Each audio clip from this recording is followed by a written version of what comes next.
देखिए तो आज हम लोग कौन एक्सरसाइज पढ़ने वाले हैं, कौन सा, तो 5.6, कौन सा एक्सरसाइज पढ़ने वाले हैं 5.6, ठीक है। और 5.6 में क्या है, पैरामेट्रिक फंक्शन है, क्या है, पैरामेट्रिक फंक्शन है, ठीक है।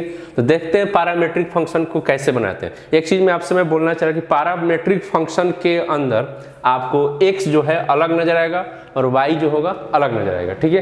कोई भी क्वेश्चन पैरामेट्रिक का होगा तो x अलग नजर आएगा और y क्या होता है, अलग नजर आता है, ठीक है। अब आगे आता है, इसको बनाते कैसे, ज्यादा ठेठ इधर लंबा खींचेंगे नहीं, हम सीधा सीधा मुद्दे पाएंगे, बनाते कैसे, ठीक है।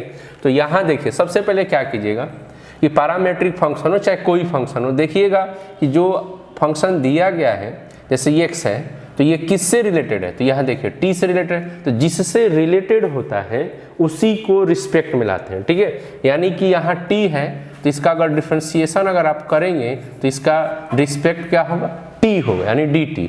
और यहाँ जब आएंगे तो इधर 2 एक कांस्टेंट है, तो कांस्टेंट को बाहर निकालेंगे तो टी स्क्वायर बाई क्या हो जाएगा, dt हो जाएगा, ठीक है। तो यहाँ पे 2a को बाहर कर दिया, क्लियर है।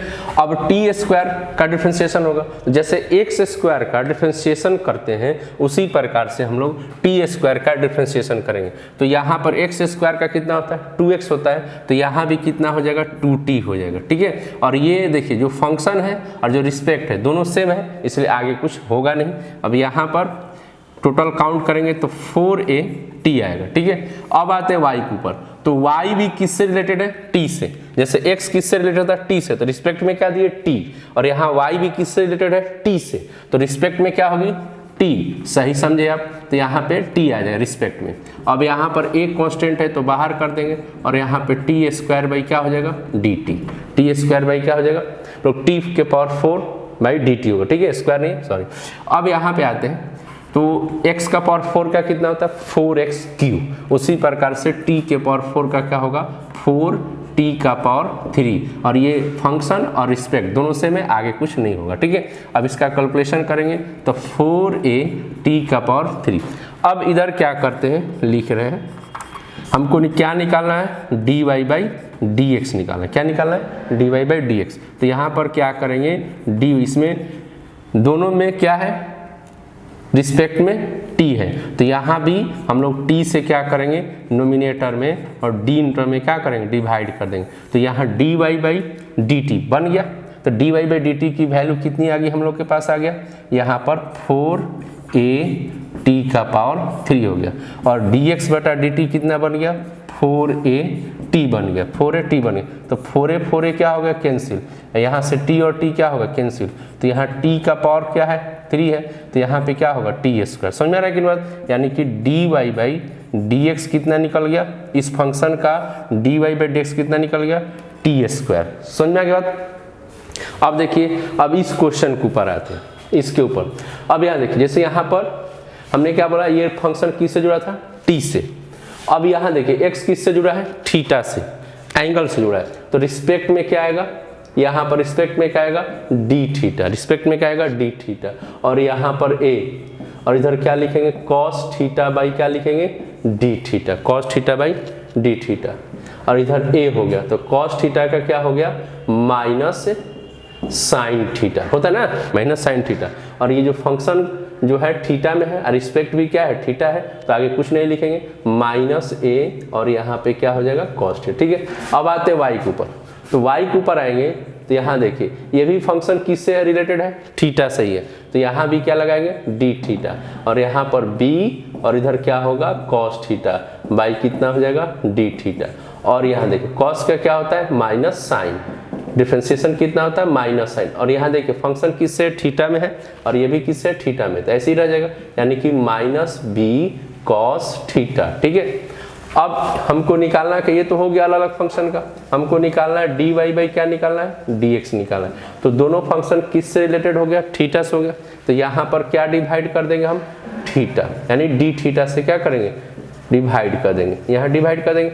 अब यहाँ देखिए dy बाई डी थीटा बराबर कितना आ गया, minus b cos theta, minus b cos theta, और डिवाइडेड बाई यहाँ पर कितना आ गया, माइनस a कॉस थीटा, ठीक है। तो कॉस थीटा कैंसिल हो गया, यहाँ से माइनस माइनस कैंसिल हो गया, तो b बाई कितना हो गया, a। ये देखिए आंसर हो गया। समझ में आ रहा है बात। तो हम लोग क्या यहाँ पे सीखे, कि अगर किसी फंक्शन का हम लोग को, कि कोई भी फंक्शन अगर हम लोग के पास हो, अगर वहाँ पर डिफरेंशिएशन अगर करना है तो देखना पड़ता है कि वो फंक्शन किससे रिलेटेड है, वही रिस्पेक्ट में हम लोग देते हैं, ठीक है। और आराम से डीसी निकाल कर उसका यानी डिफरेंशिएशन निकाल कर dy बाई dx हम लोग क्या करेंगे, बनाएंगे। देखिए 2 क्वेश्चन हम लोग देखें, इसी प्रकार से आगे हम लोग देखते हैं क्वेश्चन कैसे बनता है, ठीक है। और आप लोग जमे रहें और देखते रहें और वीडियो की स्किप ना करें, ठीक है, क्योंकि लास्ट तक देखेंगे समझेंगे तभी तो पता चलेगा ना कि कौन सा क्वेश्चन कैसे बना और कैसे नहीं बना, ठीक है, ठीक है। अब आगे देखते हैं अगला क्वेश्चन, 3rd नंबर क्वेश्चन देखते हैं हम लोग हैं। यहाँ पर दिया है x इक्वल यहाँ पर साइन t और y इक्वल दिया है cos 2t, यानी 3rd नंबर क्वेश्चन इतना दिया, ठीक है। अब इसका डिफरेंशिएशन निकालते हैं। तो चलिए, तो ये x किस फंक्शन से जुड़ा है, t से, तो रिस्पेक्ट क्या होगा, t, समझ में आ रहा बात ना, t। वापस आ गए, अब यहाँ पर क्या लिखेंगे, sine t by dt, okay. अब यहाँ देखिए, तो साइन का कितना होता है, cos, रिस्पेक्ट दोनों का से मिल गया इसलिए cos t रहेगा, आगे बढ़ेगा नहीं। अब इसी से लिखते हैं इसका dy बाई क्या करते हैं, dt। क्यों t की ले, क्योंकि ये फंक्शन किससे जुड़ा है, t से, इसलिए रिस्पेक्ट में क्या लगा t। अब इधर आ गए, यहाँ पे cos 2t बाई कितना हो जाएगा, dt। अब यहाँ देखिए ये फंक्शन सिर्फ था, यहाँ पर क्या हो गया, फंक्शन बाई फंक्शन हो गया, समझ रहे कि ना, ये क्या हो गया, फंक्शन बाई फंक्शन, क्योंकि cos हो गया और एक अलग से यहाँ पे 2t लग गया, इसलिए फंक्शन बाई क्या हो गया, t होना चाहिए। t के अलावा या x के अलावा या y के अलावा दूसरा कोई चीज आता है वहाँ पर तो फंक्शन बाई फंक्शन हो जाता है, ठीक है। तो यहाँ पे जब आएंगे यहाँ पर तो इसका कैसे निकालेंगे, तो इधर cos 2t, हम लोग फंक्शन बाई फंक्शन पढ़े हैं, नहीं पढ़े होंगे तो पीछे जाकर वीडियो में देखेंगे। तो रिस्पेक्ट कितना देना होगा, थीटा, ट्रिगोमेट्रिकल फंक्शन किससे चलता है, तो थीटा से चलता है, थीटा इसका कितना है, 2t है, नीचे सिर्फ क्या है, 2 है, सॉरी t है तो नहीं निकलेगा, 2t करना होगा। तो 2t अगर कर रहे हैं तो अनबैलेंस हो जाएगा, तो बैलेंस करने के लिए हम लोग t यहाँ ला दिए और पहले से जो t है वो इधर आ गया, ठीक है। अब इधर हम लोग कर दिए, क्लियर। अब cos का क्या होता है, ये तो सेम हो गया, अब ये तो सिर्फ रिस्पेक्ट देना रहता है, तो यहाँ पर क्या हो गया, माइनस साइन, और जो एंगल है वो एंगल यहाँ पर आ गए, ठीक है। अब उसके बाद 2 यहाँ कांस्टेंट है तो बाहर होगा, तो t का कितना हो जाएगा, 1। t का कितना होगा, जैसे x का डिफरेंशिएशन कितना होता है 1, उस पर t का डिफरेंशिएशन कितना होगा, 1 होगा। अब यहाँ पर 1 आ गया, ये दोनों सेम है तो आगे नहीं बढ़ेगा, तो हम लोग डिफरेंशिएशन कर लिए। अब देखिए, तो यहाँ पर क्या लिखेंगे, नाउ dy बाई dx, क्या लिखेंगे, dy बाई dx। अब यहाँ पर दोनों में किससे डिवाइड करेंगे, t से, ये तो आप समझ ही गए। यहाँ पर dx बाई क्या कर देंगे, dt, तो dy बाई dt कितना हमारे पास है, इतना, -2 into sine 2t divided by यहाँ पे कितना हो गया, cos t, क्लियर। और चाहे तो आप यही आंसर लिख सकते हैं, नहीं तो फिर इसको आप सिंप्लीफाई कर सकते हैं। कैसे सिंप्लीफाई करेंगे देखा, देखिए, तो 2 हो गया, साइन 2 थीटा का फॉर्मूला क्या था, 2 साइन थीटा, थीटा के रूप में क्या है, t है, और यहाँ पर cos t क्या होता है, साइन 2 थीटा का फॉर्मूला फर्स्ट ईयर हम लोग पढ़े होंगे, 2 sine theta into cos theta, ठीक है, डिवाइडेड बाई यहाँ पर cos t, तो cos t और cos t क्या हो, कैंसिल, तो टोटल हो जाएगा -4 साइन t, कितना हो जाएगा, -4 साइन t, समझ में आ गई बात। तो इस तरीके से इसको हम लोग बनाए। अब हम लोग देखते हैं 3rd से 4 नंबर क्वेश्चन को, क्या देखते हैं, 4 नंबर क्वेश्चन को कैसे हम लोग बनाएंगे, ठीक है। देखिए 4 नंबर क्वेश्चन में क्या दिया है, समझ में आ रहा बात। तो 4 नंबर क्वेश्चन में दिया है x equal 4t and y equal 4/t दिया, ठीक है, 4/t दिया। अब चलिए, अब ये x किससे जुड़ा है, यानी किससे रिलेटेड है, बार बार ये देखना होगा, हर क्वेश्चन में देखना होगा, तो t से जुड़ा है, ये भी t से जुड़ा है, तो यहाँ पर रिस्पेक्ट में कितना आएगा, dt आएगा, कितना आएगा, dt। 4 कांस्टेंट है तो बाहर कर देंगे, तो t बाई कितना हो जाएगा, dt, क्लियर हो गया यहाँ पर। अब यहाँ पे 4 आ गया और dt बाई dt यानी किसका क्या हो जाएगा, 1, जैसे x का डिफरेंशिएशन उसने इसका भी हो जाएगा, यानी यहाँ पे कितना हो जाएगा, 4। अब आ रहा है इसके ऊपर, तो dy बाई यहाँ पर क्या करेंगे, dt करेंगे। अब इसमें देखिए 4 क्या है, कांस्टेंट है तो बाहर आएगा तो 1 बाई यहाँ पर क्या हो जाएगा, t हो जाएगा।